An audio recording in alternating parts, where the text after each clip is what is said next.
Test ক্রিকেটকে বিদায় বলার পর বিরাট কোহলিকে অদ্ভুত এক ট্রিবিউট দিল তার রয়্যাল চ্যালেঞ্জার্স বেঙ্গালুরুর ফ্যানরা। টিপিক্যাল লাল কালো জার্সি নয়, টেস্ট ক্রিকেটে বিরাটের সাদা জার্সি পরে আসে চিন্নাস্বামী স্টেডিয়াম গ্যালারির বড় একটা অংশ। কলকাতার বিপক্ষে ম্যাচের আগে সোশ্যাল মিডিয়ায় জানানো হয়েছিল এই আহ্বান। খালিদ জামিলের রিপোর্ট। গ্যালারির পুরোটা জুড়ে দাঁড়িয়ে আছে শত শত মানুষ, সবার গায়ে সাদা জার্সি। কোহলিকে স্মরণ করেই এমন সিদ্ধান্ত। ছবিটা প্রতীকী। সামাজিক যোগাযোগ মাধ্যমে এক ফ্যান সেটা শেয়ার করেছেন। কোহলি টেস্ট থেকে অফিসিয়ালি অবসর ঘোষণার পর সোশ্যাল সাইটগুলোতে আহ্বান জানানো হয় আইপিএল এর রয়্যাল চ্যালেঞ্জার্স বেঙ্গালুরুর নেক্সট ম্যাচে ট্রিবিউট হিসেবে যেন সাদা জার্সি পরে আসে সবাই। এক বিরাট ফ্যান তো আরসিবির সোশ্যাল হ্যান্ডেল মেনশন করে পোস্টটাই করে বসে। পরের ম্যাচে গ্যালারিটা এমন হওয়া উচিত। ভারতের টেস্ট ক্রিকেটের চেহারা কোহলি যেভাবে বদলে দিয়েছেন, এটুকু তো তার প্রাপ্যই। সেই ডাকে মিলল অভূতপূর্ব সাড়া।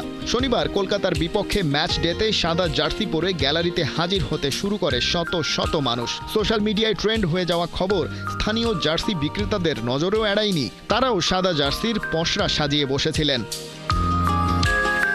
চিন্নাস্বামী স্টেডিয়ামের বাইরে এক জার্সি বিক্রেতার কোট করেছে টাইমস অফ ইন্ডিয়া। ওই ব্যবসায়ী বলছেন, এক দিনে এত টেস্ট জার্সি আগে কখনো বিক্রি করেননি।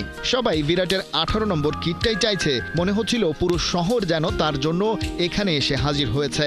এমনকি বৃষ্টিও কোহলির ভক্তদের উৎসাহে ভাটা ফেলতে পারেনি এক চুল।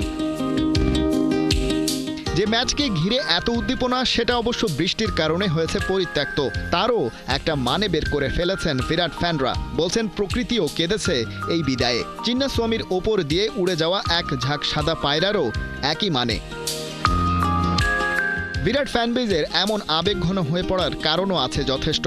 ব্যাটিং ক্যালিবার দিয়ে হয়েছেন দুনিয়ার সেরা। কেবল তাই নয়, ক্যাপ্টেন্সি যখন করেছেন সেই সময়টায় ভারতকে গড়ে তুলেছেন পৃথিবীর সেরা রেড বল প্লেয়িং নেশনে। লাল বলের ক্রিকেটে আগের সব ধারা দিয়েছেন বদলে। গ্যালারিতে শোভা পাওয়া সবচেয়ে বড় ব্যানারটায় তাই লেখা ছিল, কোহলিকে ধন্যবাদ, টেস্ট ক্রিকেটকে আরও একবার উপভোগ্য করে তোলায়।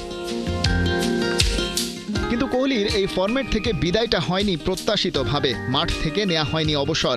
সোশ্যাল মিডিয়ায় ঘোষণা দিয়ে অনেকটা আড়ালে আবডালে জানান দিয়েছেন, আমার যাবার সময় হলো, দাও বিদায়। বাতাসে তাই ডালপালা মেলেছে হাজারো ষড়যন্ত্র তত্ত্ব।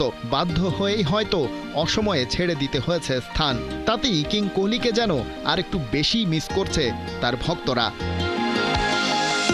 খালিদ জামিল, ৭১।